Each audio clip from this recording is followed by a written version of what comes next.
캄보디아에서 국내로 송환된 64명 가운데 어제 구속 전 피의자 신문을 받은 48명이 전부 구속됐습니다. 앞서 영장이 발부됐던 1명을 포함하면 모두 49명에 대한 구속영장이 발부된 건데요. 자세한 소식 현장에 나가 있는 취기자 연결해서 들어보겠습니다. 김희영 기자.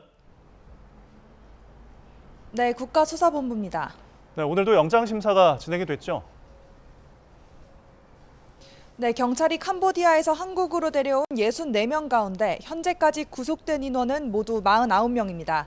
오늘도 일부 피의자들에 대한 영장 심사가 진행되고 있습니다.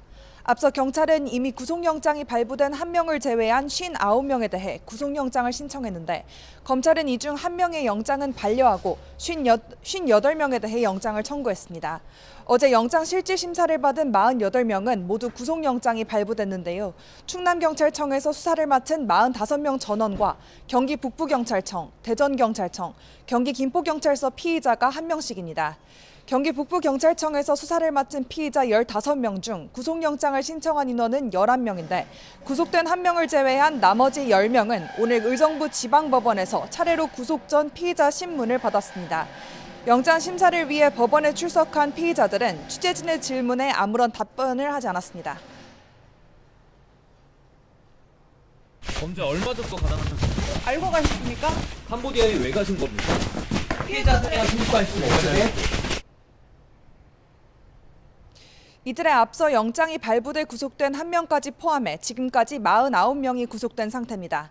이들은 캄보디아 현지 범죄단지에서 중국계 조직의 지시에 따라 보이스피싱이나 로맨스 스캠 등 각종 사기 범죄에 가담한 혐의를 받고 있습니다. 네, 이렇게 송환된 피의자들이 무더기로 구속되면서 이제 경찰 수사도 속도를 내겠군요. 네, 현재 충남경찰청과 경기 북부경찰청이 집중수사관서로 지정돼 수사를 벌이고 있습니다. 충남경찰청은 지난해 말부터 지난 7월까지 발생한 로맨스 스캠과 리딩방, 보이스피싱, 노쇼 사기 범행에 대해, 경기 북부경찰청은 지난 3월부터 4월까지 발생한 로맨스 스캠 범행에 대해 수사하고 있습니다. 경찰은 피의자들이 범행에 얼마나 가담했는지, 실제 감금 피해 등 강압이 있었는지 살펴보고 있습니다. 또 이들이 캄보디아로 가게 된 경위와 범죄 조직의 구조, 해외 공범 등에 대한 수사도 이어갈 계획입니다. 경찰은 이와 별도로 캄보디아 최대 범죄단지인 태자단지를 운영한 것으로 알려진 프린스그룹이 우리나라에서 활동했다는 의혹도 들여다보고 있습니다. 경찰은 관련 첩보를 입수해 분석 중이라면서 범죄 혐의가 포착되면 바로 수사에 착수할 계획이라고 밝혔습니다. 또 해외에서 실종된 한국인들을 찾기 위해 40여 명 규모 전담팀을 꾸리고 캄보디아 고액 취업 유인 광고 게시글을 올리거나 방조한 경우에도 처벌한다는 방침입니다.